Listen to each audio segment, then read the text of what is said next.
Namaste everyone, my name is Shaintal and welcome to my channel Consulting Homeopathy, a pathy free of side effects. जब मैं ये कहती हूँ कि it is a pathy free of side effects तो इसे literal terms में मत ले जाना कि homeopathy is free of side effects, तो जिसको चाहे जो चाहे कंसल्ट कर दो, उसे क्या ही फर्क पड़ना है। ऐसा नहीं होता। होम्योपैथी के भी साइड इफेक्ट्स होते हैं, बस आपको भी पता नहीं है कि वो कैसे होते हैं। जब हम लार्ज क्वांटिटीज में या गलत कंसल्टेशन से किसी मेडिसिन को प्रिस्क्राइब करते हैं तो होम्योपैथी के भी साइड इफेक्ट्स हमें देखने को मिलते हैं एंड बहुत लोगों में बहुत सिवियर साइड इफेक्ट्स भी देखने को मिले हैं। तो नेक्स्ट टाइम जब मैं ये बोलूँ तो इसे लिटरल टर्म्स में मत मानना। हाँ, कंपैरेटिव टू बाकी पैथीज हमारे अंदर साइड इफेक्ट्स बहुत बेयर मिनिमम देखने को मिलते हैं। इस वजह से I say that it is a pathy free of side effects. आज का मेरा टॉपिक ये रहेगा जो मैंने पिछले वीडियो में क्वेश्चन पुट किया था आप लोगों से कि अकॉर्डिंग टू डॉक्टर हैनिमन, जो हमारा first basic law principle of homeopathy है, that is similia similibus curentur, let likes be cured by likes, उसके accordingly if a substance is capable to cure the disease in a diseased person, it is also capable to produce the same disease in a healthy person. तो इस principal के accordingly तो जो substance किसी disease person के अंदर disease cure कर रहा है तो उसके अंदर तो अगर वही हेल्दी पर्सन में कर रहा है तो उसको तो डिजीज पर्सन में उस डिजीज को और बढ़ा देना चाहिए, सिम्टम्स को और एग्जैजरेट कर देना चाहिए। ऐसा क्यों नहीं होता? ऐसा होता है, ऐसा बिल्कुल होता है और इस टर्म को हम लोग एग्रावेशन कहते हैं। बस वो उतने लेवल का नहीं होता जितने लेवल के सिम्टम्स हमें हेल्दी ह्यूमन बीइंग शो करता है। ऐसा क्यों नहीं होता is my next topic, that is potentisation or known as drug dynamization, the specialty and originality of homeopathy। इसके अकॉर्डिंगली क्या होता है? पोटेंटाइजेशन का मतलब किसी भी सब्सटेंस की मटेरियल क्वांटिटी को इतना कम कर दो कि उसके अंदर की जो हिडन पावर है, जो लेटेंट क्वांटिटी है, जो उसके अंदर हिडन वाइटल फोर्स है, वो एक्टिवेट होके काम करे। अब मैंने क्या बोल दिया? वाइटल फोर्स क्या होता है, पावर का क्या मैं बोल रही हूँ यार? लिविंग और नॉन लिविंग के बीच में एक ही डिफरेंस है। लिविंग के अंदर सर्टेन सेल्स या ऑर्गन्स के अलावा एक ऐसा पावर है, एक ऐसा स्पार्क है जो उसे चलाता है, जो एक्चुअल में उसको लिविंग बनाता है। और यही पावर डिफरेंट मटेरियलिस्टिक प्रॉपर्टीज के अंदर भी होती हैं जिन्हें यूज किया जाता है हमें क्योर करने के लिए। उसी के अंदर हम उस मटेरियलिस्टिक प्रॉपर्टी को रिड्यूस करके यानी उसके अंदर जो सेल्स हैं उनको रिड्यूस करके उसके अंदर जो सोल की पावर है उसको एक्टिवेट करते हैं ताकि वो क्योर कर पाए, यूजिंग पोटेंटाइजेशन इन होम्योपैथी।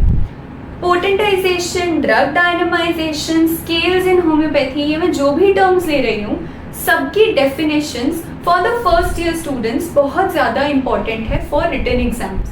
ठीक है, तो आपको लर्न करनी पड़ेगी। डेफिनेशन, एक्सप्लेनेशन मैं आपको वर्ड बाय वर्ड अभी बताती हूँ। Starting, potentisation according to pharmacopoeia. अब फार्माकोपिया क्या है, इसके ऊपर होम्योपैथिक फार्मेसी में एक अपना चैप्टर है, first chapter pharmacopoeia and it's different types.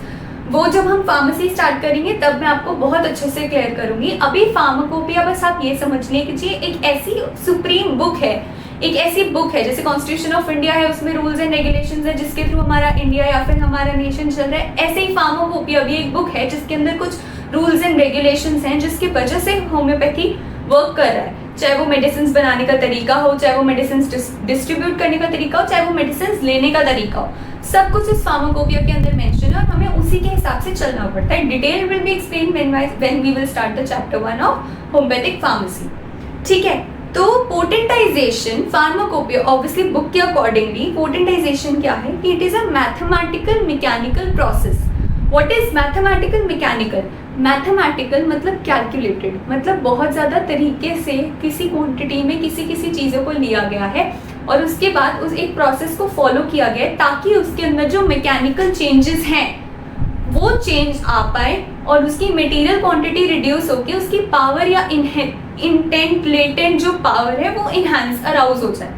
ठीक है, तो it is a mathematical mechanical process by virtue of which the inherited dormant dynamic curative power of drug, inherited मतलब एक ड्रग सब्सटेंस से दूसरे ड्रग सब्सटेंस के पास जो इनहेरिट होके पावर आई है वो, डोरमेंट मतलब हिडन, ठीक है, dynamic curative power, dynamic level यानी पावर लेवल पे, यानी एक ऐसे लेवल पे जो हमें देखने को नहीं मिल रहा, डायनेमिक लेवल पे जो पावर क्योर कर सकती है of drug is aroused. Arouse मतलब उसको बढ़ा दिया, और increased by modifying drug strength, drug power to dynamic power through the simultaneous and successive processes of dilution and friction in a definite order। मतलब एक ड्रग सब्सटेंस के अंदर जो कि हिडन पावर प्रेजेंट है उसके अंदर, क्यूरेटिव हिडन पावर जो क्योर कर सकती है, उसको अराउज कर देना by modifying the drug strength in a certain way which is a mathematical mechanical process. इसको हम पोटेंटाइजेशन कहते हैं। Speciality and originality of homeopathy. First, speciality and originality of homeopathy. Speciality क्यों? क्योंकि होम्योपैथी में बहुत स्पेशल तरीके से पोटेंटाइजेशन को यूज किया गया। होम्योपैथिक मेडिसिन ऑलमोस्ट सारी इसी प्रिंसिपल के ऊपर बेस्ड हैं। पोटेंटाइजेशन नहीं होगा तो होम्योपैथिक मेडिसिन अपना काम नहीं कर पाएंगी। एंड ओरिजिनलिटी क्यों? क्योंकि होम्योपैथी ने ओरिजिन दिया है इस चीज का। होम्योपैथी का स्पेसिफिक इसका अपना ओरिजिन है इस पोटेंटाइजेशन के प्रोसेस से, जिसकी वजह से क्योर कर पाता है। ठीक है, अब होम्योपैथी के पोटेंटाइजेशन करने के दो मेथड्स होते हैं। एक, जो चीज सॉल्युबल है उसको कैसे करेंगे, और जो चीज इनसॉल्युबल है उसको कैसे करेंगे। जो चीज सॉल्युबल है उसके लिए प्रोसेस आता है सकशन का, ठीक है, एंड जो चीज इनसॉल्युबल है उसके लिए प्रोसेस आता है ट्राइच्यूरेशन।